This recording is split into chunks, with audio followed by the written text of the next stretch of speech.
Cosplay Sanctuary podcast. This is your host, Scotty B. One of the most genuine cosplayers you'll ever meet. She's immersed herself in fandom and has so much attention to detail in every single build. Her armor builds are amazing, and it's clear that she has both talent and passion for everything she makes.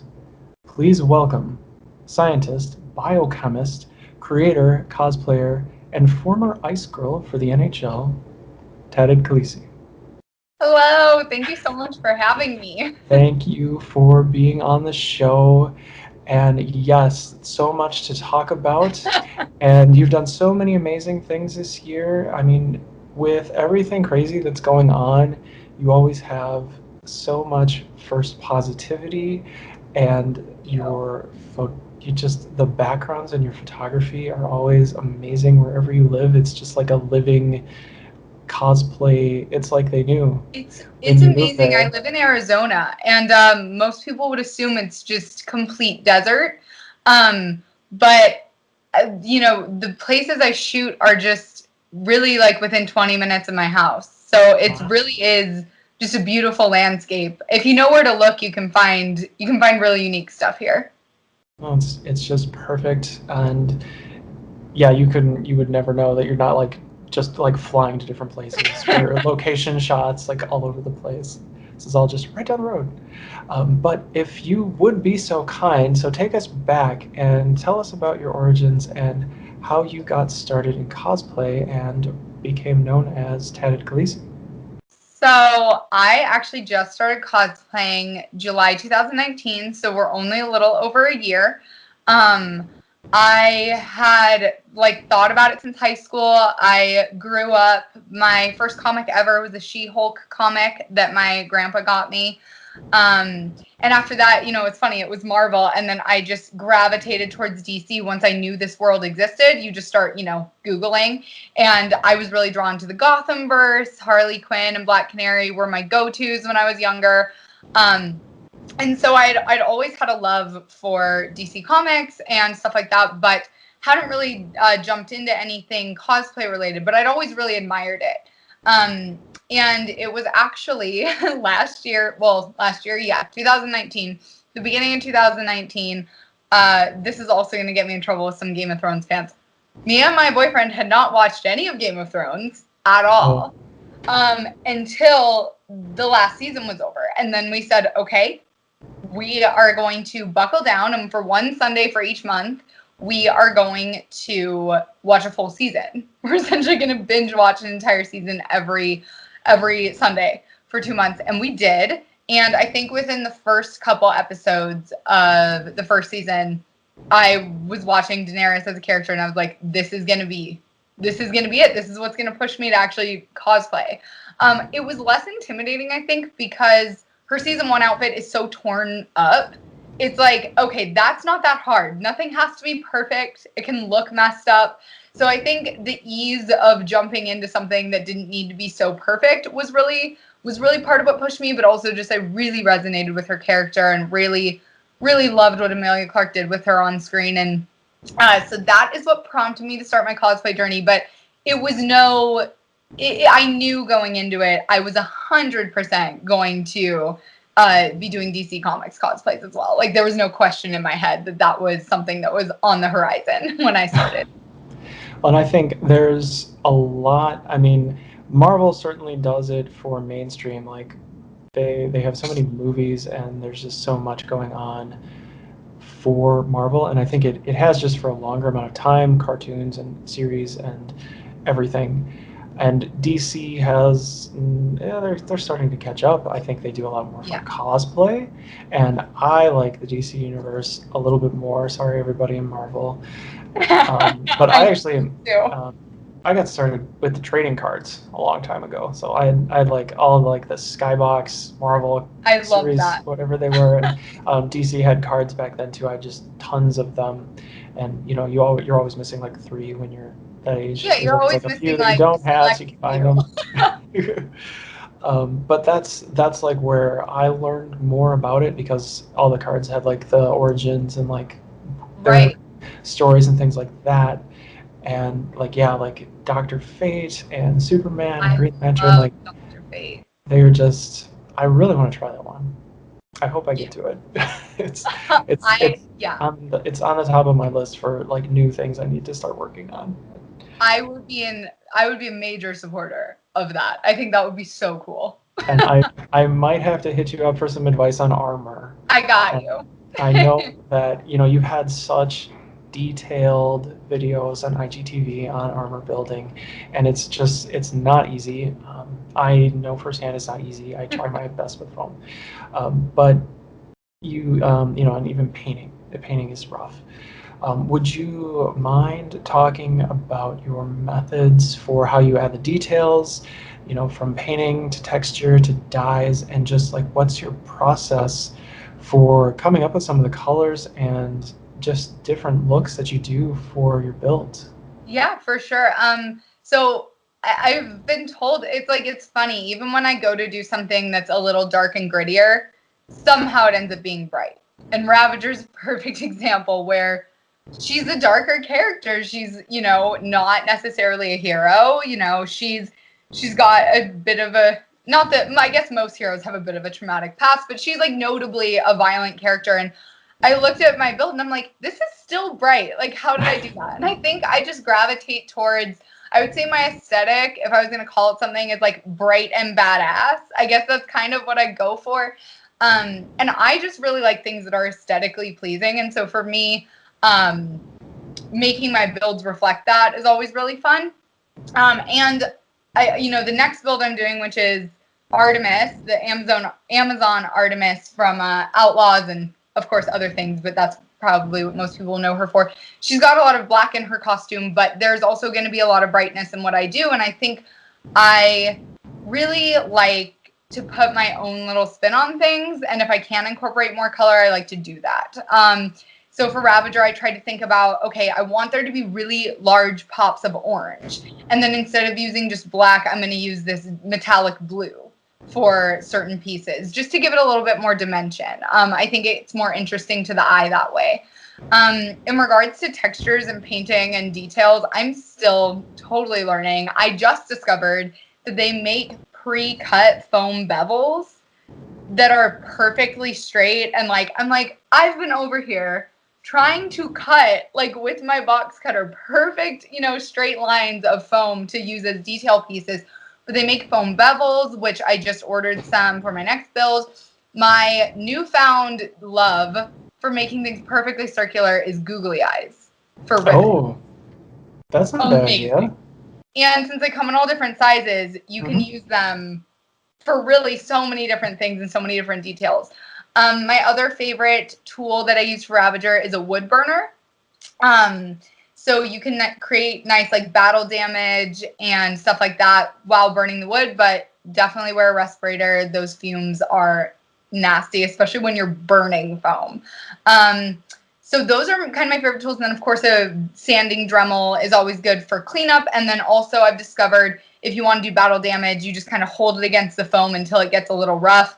I've also seen incredible videos of people creating the look of hammered steel by just using a little, not a rough sandpaper on their Dremel, but a smoother one, and just holding it for just enough over and over and over again all over the piece. So I'll be trying that too in the future. But in regards to painting, I have tried, I think, every single method. So I use a combination of everything: spray paint, acrylic paint by hand.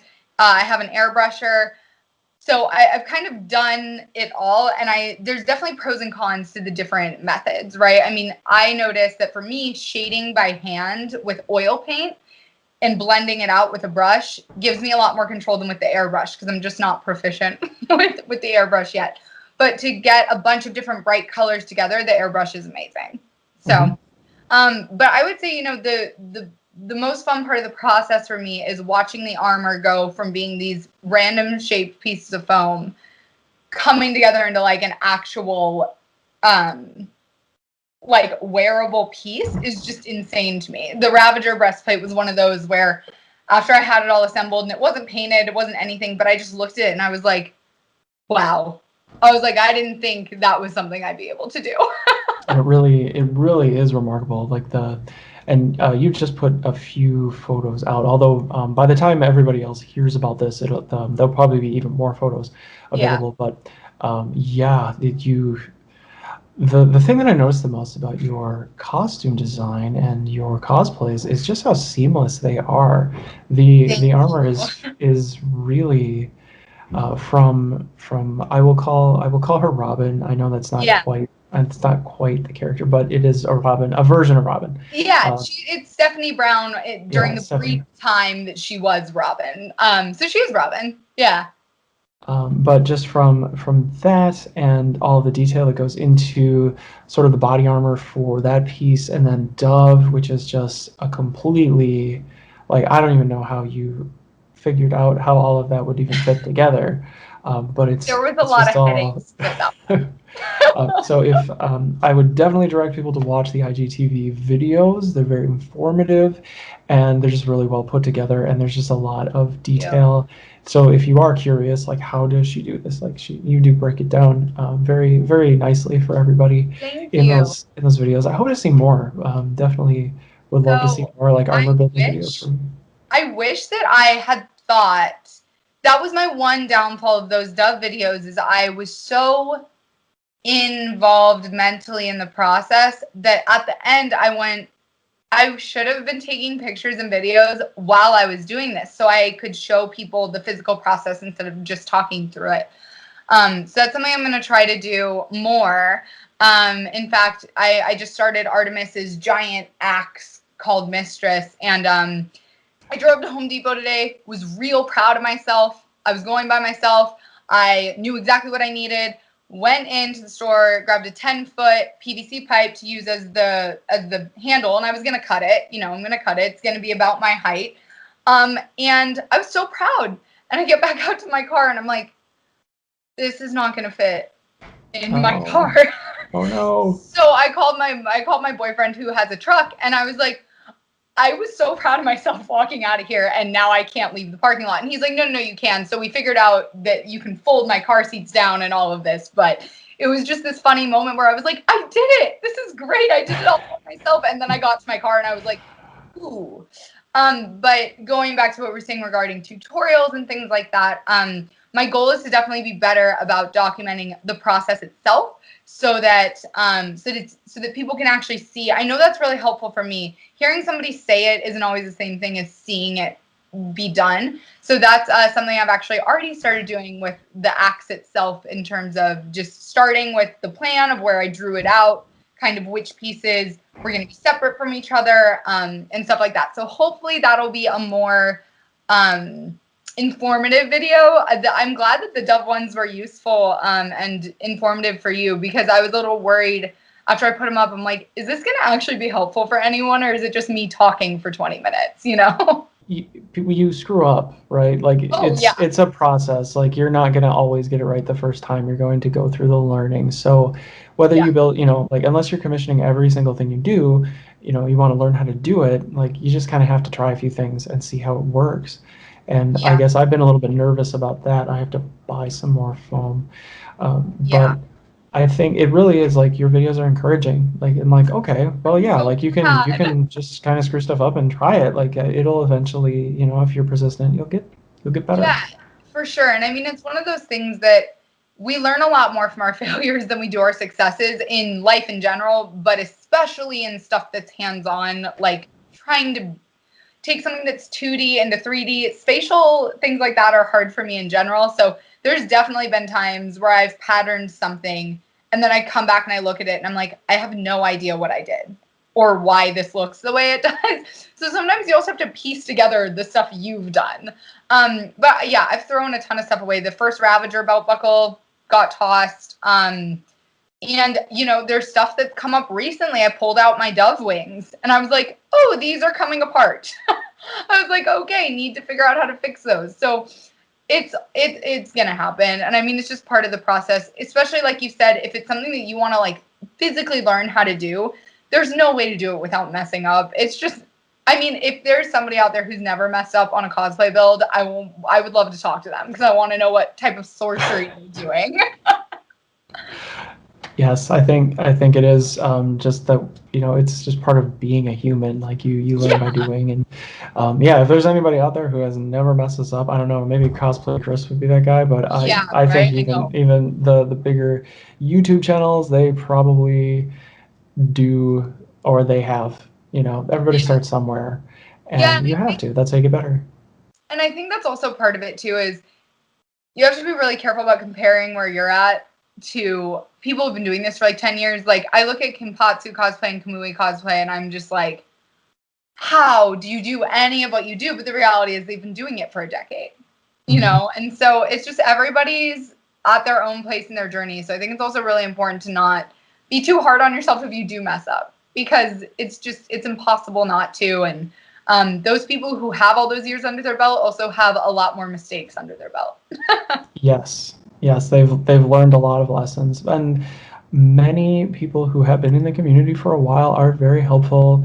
Always, I do encourage people if you have questions, not that I'm too helpful on the cosplay parts of them, but that there are people in the community that you can reach out to, and Me many of them have included. been on the show. Yes, I, so I never mind helping. If it's something I can help with or give advice on, I'm always happy to do it. I might not always have the answer, but if I have it, I'm more than happy to share it.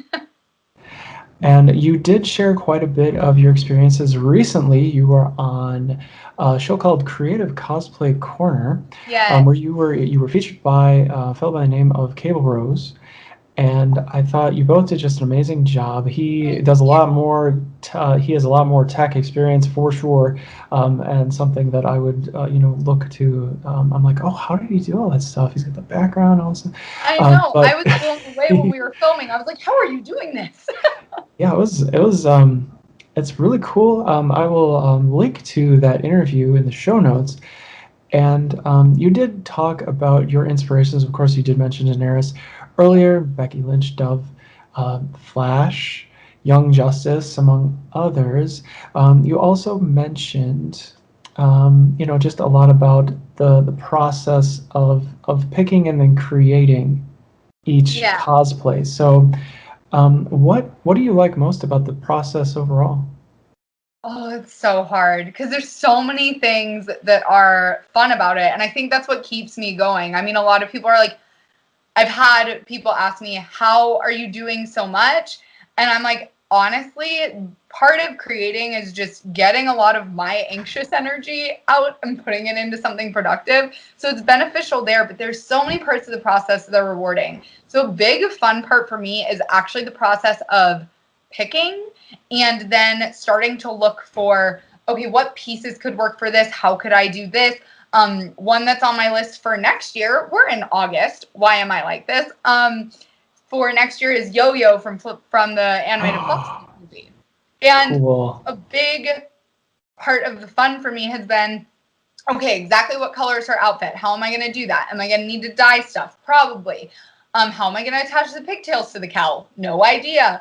And it's part of the process is the fun of kind of solving those mysteries. So that's the planning part of the process that I really love.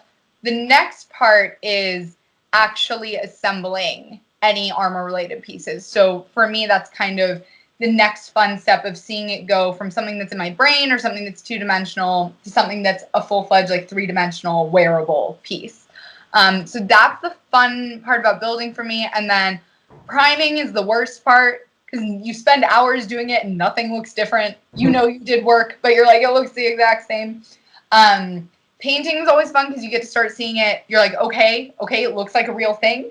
It looks good, kind of. Okay. And then for me, the last final, most fun part is wearing it. And I mean, getting to see the transformation from like an idea in your head or an idea from a show or a comic or whatever, and knowing that you took that whole plan from start to finish and for me, seeing myself as whatever character it is always like, whoa, I did that? Like, that's really cool. And like, not to toot my own horn or anything, but it's just one of those things where I think for a lot of cosplayers, it's really gratifying to see yourself in something that you've helped create. And if it's a character especially that you love or resonate with, it's even more special. I think it can be really empowering and really freeing too. I think it can be fun to characters like Harley, for example, are just, you get to be somebody totally different.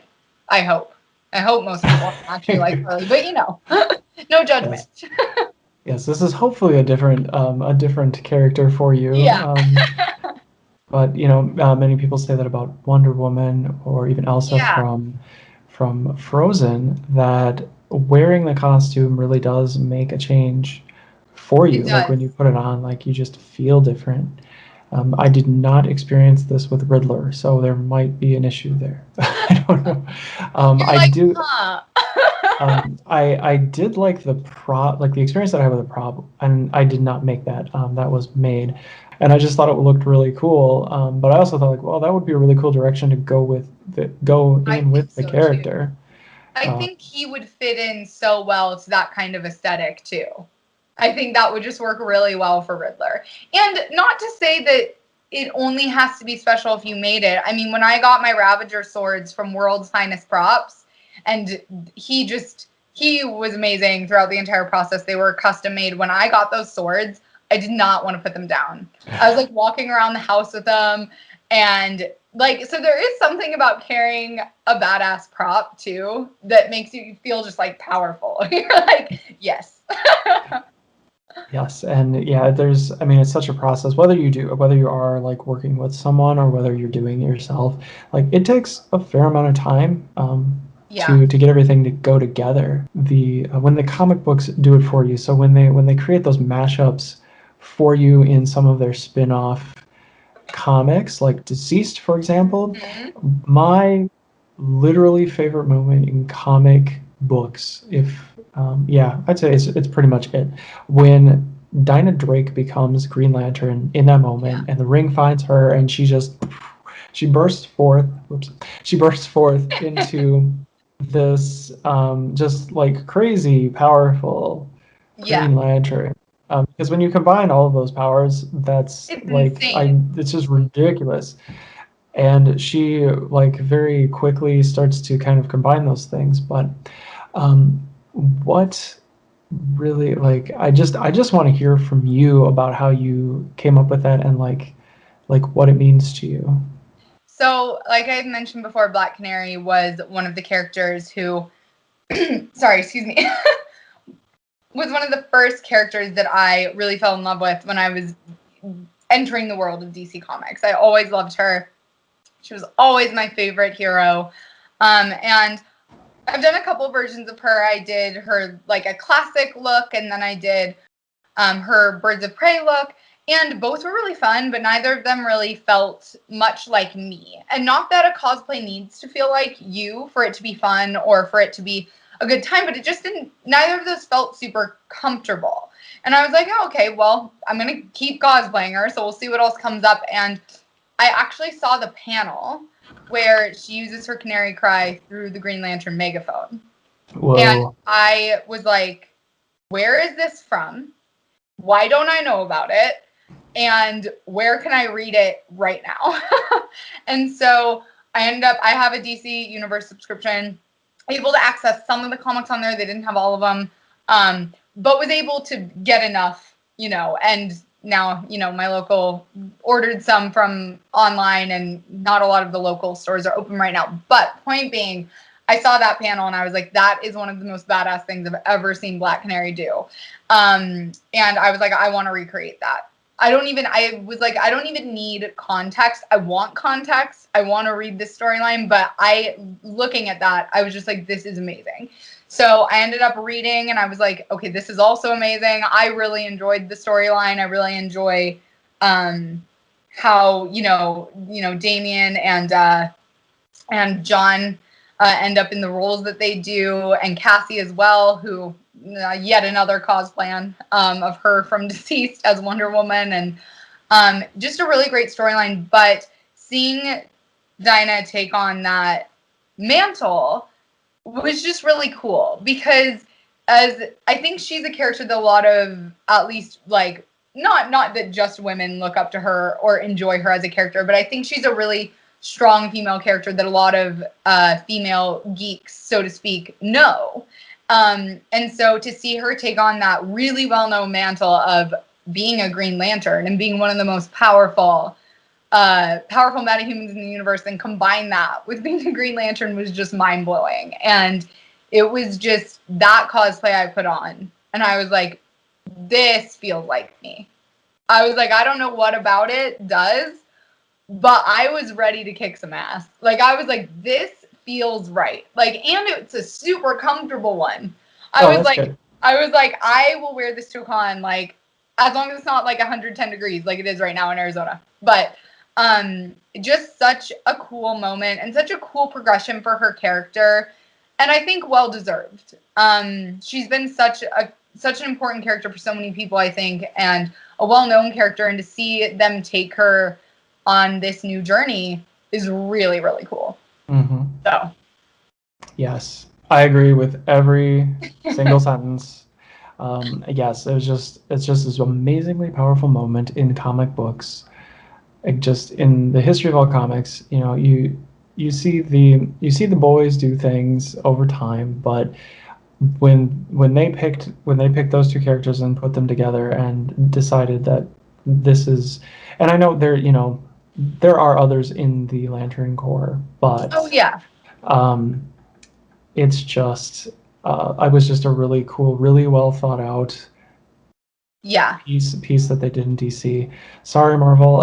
it's gonna take a lot. Not hating on you or anything like that. Just but they do. It's just rich storytelling, and I guess to go along with that, with the storytelling, I'd like to talk a little bit about cosplay edits and stuff. And I know that you recreated a moment inside of fandom that came from Last of Us 2. It was done by Cosplay Edits and stuff, and it actually received quite a bit of attention, including from people inside of the game. Yeah. Shannon Woodward was on your posts. If anybody knows her, I know her from Raising Hope, but she was Dina? Is it Dina? Dina. I think it's confusing. We just went from Dina, now to Dina. Yeah.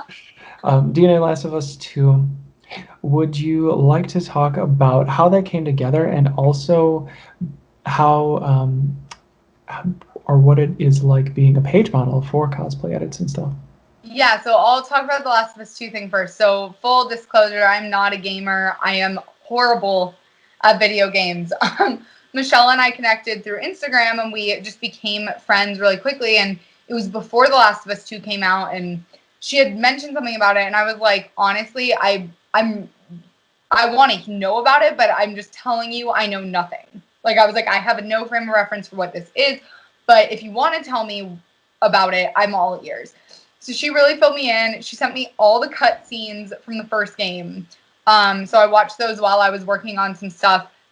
The second game is so much longer. I have not been able to watch those cut scenes yet because it's like 8 hours or something insane. It's quite a bit. She was the best. When she played through the first time, she sent me clips as she was playing through and kept me updated on what the storyline was, because she had speculated with me about maybe what was going to happen.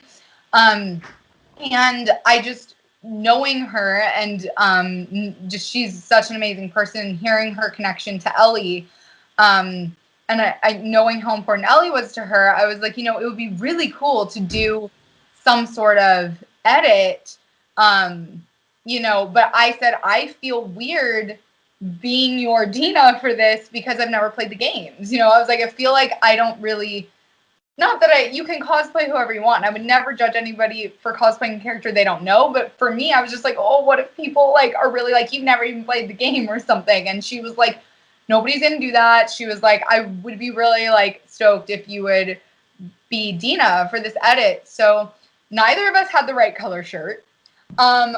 Michelle and I were on video chat before I took my pictures because I couldn't get my wig in a bun.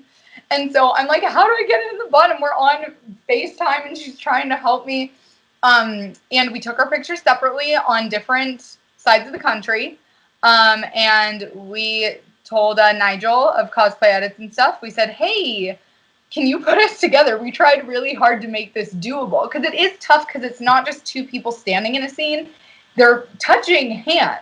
And so Michelle took her pictures first, and then I used those as a reference, and then it was very collaborative. I would send her a few, and I'd be like, okay, do you think these will work? And then I'd take a few more at a different angle. But the magic was really Cosplay Edits and stuff who, you know, put the perfect. I think Michelle may have been the one who found that backdrop from the trailer of the game and sent it off to him. But he really, it was so collaborative between all three of us. I mean, it was so cool to see it come together from 2 separate pictures across the country to an editor across the world. And this cool piece of art came from it that, like you said, was recognized by people who were involved in the game, which was just mind-blowing. But it was super special. It was really fun. And, you know, I wouldn't have even known about the world of The Last of Us had it not been for Michelle. And so she's just been such a wonderful friend and a wonderful, like, just source of creativity and fun and friendship. And I'm just very grateful for her. So that is what I have to say about that edit. But in terms of cosplay edits and stuff, he was one of the first people, like it was a couple months after I started my account last July where we connected, I think for his Harley Quinn edit week. And he said, do you want to be part of it? And I was like, yeah, sure. And I said, but, you know, I don't have any Harley photos yet. I'm taking them next week or whatever. And he's like, well, if you want to send some Daenerys photos over too, I can edit those. And I was like, oh, sure. So it kind of spiraled from there, and we just became really good friends. And eventually he had asked me to be a page model for him. And I said, yeah, for sure. Cause he was already editing, you know, for me quite a bit. And, you know, it's always very collaborative. And some of the time I'll give him a very specific idea. And then some of the time I'm like, do whatever you want. Let's just, you know, have full creative freedom. And it's just been such a great friendship to have, and just also really cool that we connected so long ago and we're still like really close friends, and we have a really great creative working relationship where we'll kind of go back and forth on ideas, or you know, sometimes he'll send me references for a shoot I haven't done yet so that we can recreate specific scenes or comic panels or whatever. And so it's just a very collaborative, really fun, and very genuine process. He is one of the nicest people I've had the pleasure of meeting through Instagram. Yes, thank you so much, Nigel, for everything that you do if you're out there listening. And yeah, it really is like his page is just fantastic. There's so much detail, and yes, it's and really, like, you really do, like, it does look like you work well together, and that makes a huge difference whenever you're collaborating with people, whether it's on stage or whether it's, you know, in something that you're filming or just an edit or anything like that. Like, it really helps if there's some sort of chemistry. And so that it doesn't, I think there has to be some trust too, and, you know, it's what you're doing as an editor and what you're doing as a cosplayer can be so personal. Being able to trust that the person you're working with is gonna not do right by you, but produce something that you're really happy with too. And I mean, there's been a few, I mean, I love everything he does for me, but there was a recent one of my season 5 Daenerys where I'm reaching for Drogon, and I was like, I literally look like I'm in the show. Like, I was like, how did you do that? Like, it blows my mind, because I've tried, and I have a few edits I've done on my page, but the process in which you have to go through to get it to look that, you know, cohesive is insane. So I just have so much respect for anybody who does photo editing. It blows my mind. Yes, it's and like with video editing and with photo editing, like, it's like frame by frame, like you're just the littlest things. There's just so many little tweaks, and yeah, it's just a universe of trying to put everything together. And if you have an eye for that and the patience to go through it, it's another piece of cosplay that I try to discuss on the show here and there. You know, that, you know, there's a lot going on with the cosplay itself, but there's so much you know, otherwise to it than just that piece. Like, there's so much that goes into that, but then, you know, it's just this entire industry is just so many skills that you have to curate in order to get everything rolling. Like, it's crazy. Like, we're all trying to be like movie production companies, just one, Yes. and there's just one of us doing it, or whatever the case may be, like just a few people with what they have, where they are, so crazy. But yes, you nail it every time. Like Thank all you. of the posts, and you post so much too. Like it's just like one after the next. I Everything have that you're doing. I have a crazy habit of whenever I do a photo shoot, whether it's me with the tripod and the Bluetooth remote or whether it's Nico, my partner, helping me, we take so many photos and we have like a system. Like I put together a folder of reference photos and I send them, I make sure he has them on his phone, and then we go out there and we take photos. And so I end up with so much that I like, which is not always, but most of the time that, sorry, I don't know what's up with me. That I end up with a lot of content that for me I enjoy and I feel is usable, and so Mhm. I just save it. Like I have a giant folder on my phone that just says cosplay not yet posted, and I just know that those pictures have not yet been posted on my account. And I think part of it too is I have so much fun when I'm out there taking photos that I tend to get a lot, because by the time I'm ready to be done, Nico's like, okay, we have like 200 pictures. I think we should stop because you're going to have too much to look through. We can always come back out and take more. But it's just such a fun thing for me that it's not that it's easy to do it all the time. Cause like, I'm gonna be honest, even today, I was like, I don't want to trace all the foam that I need to cut tomorrow, but I know I need to trace it, and so I took a break today. So I think it's also important to listen to yourself when you need a break as well. But I think one of the reasons I have so much content is just because I have so much fun doing it. It's Mhm. not work for me, if that makes sense. It does, like 100%, and that I mean it really shows through in what you produce. And it Yeah. is, and I do try to emphasize that from time to time, is that cosplay is fun. It's a Yeah. hobby before it's a jobby, and I think Yes. it's Oh my gosh, I'm sometimes gonna it steal that. becomes I love that's that. fine. But and it happens a lot. Like people get into the hustle mode, and I'm not a big fan of hustle. I don't feel that it's really serving to just keep busy all the time. I think it's No, far it's better not. to use moments where you can be productive and enjoy the process. Like that's the whole idea. Yep.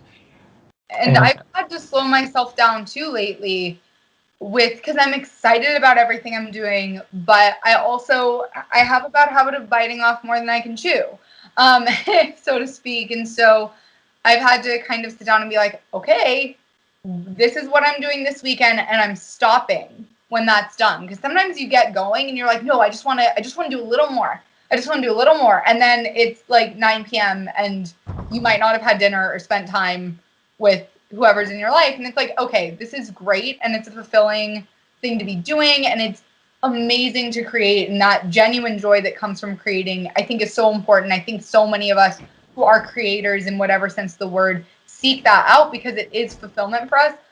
The rest of our life is so important too. And I think it's really easy to get tunnel vision when you're working on something that you really love, but everything else in your life is still just as important. So yes, that's a yes, reminder having for me and for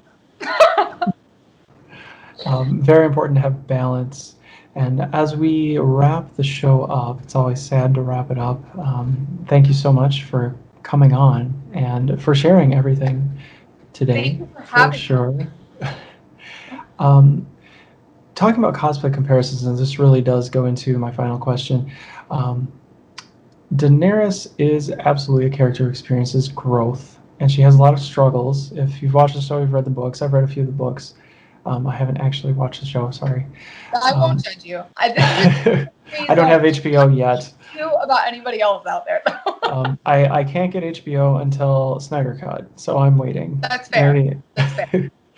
um, but you find that you're drawn to the characters, and that you connect with them for more than just their cool factor.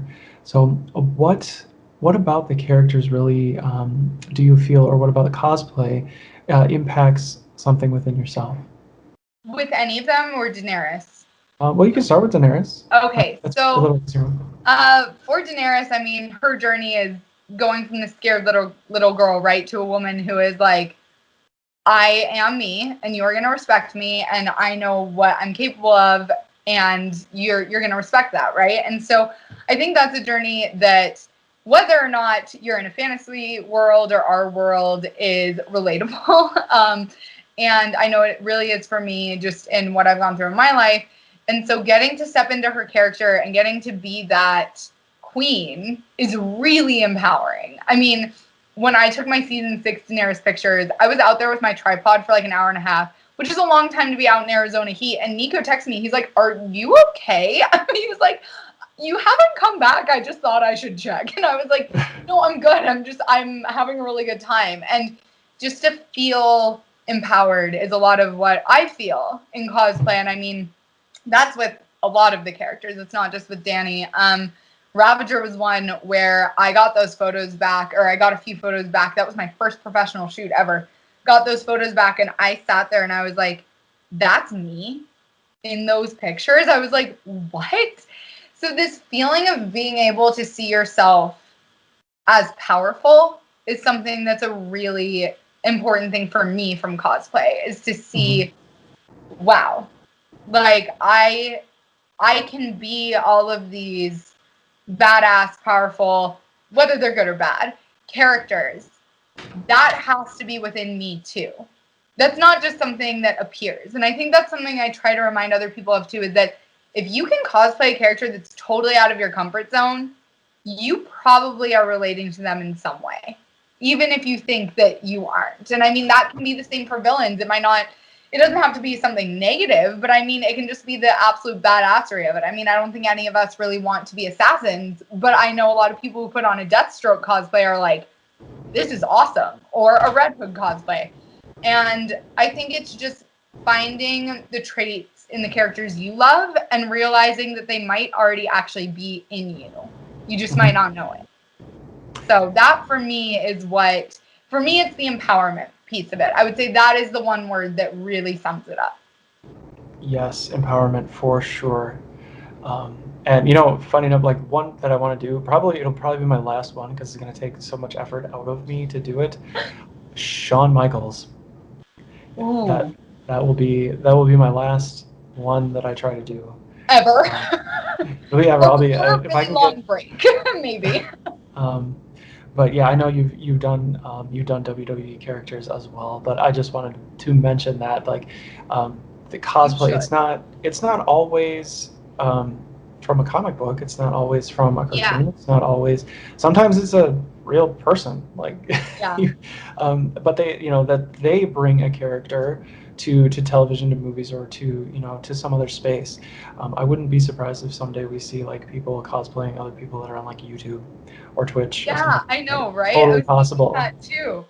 And I mean, to speak to the WWE cosplay, Becky Lynch was just, I got the orange wig for Starfire, and then I realized, and I was like, I have to do this. Because she is just, I love her. And she saw one of my photos of me as Becky and liked it, and I like threw my phone. Like I was like, oh my gosh. And like, again, Nico's like, what is wrong with you? I'm like, she just liked it. So I think it's just, it's seeing yourself in the characters you love.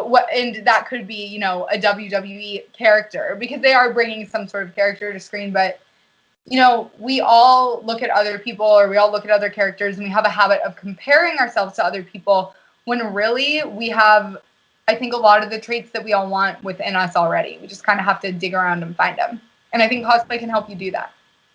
Yes. And speaking of finding people, where can we find you, and how can we support you online? So you can find me, Tata Khaleesi on Instagram. That's currently the only social platform I am actually running.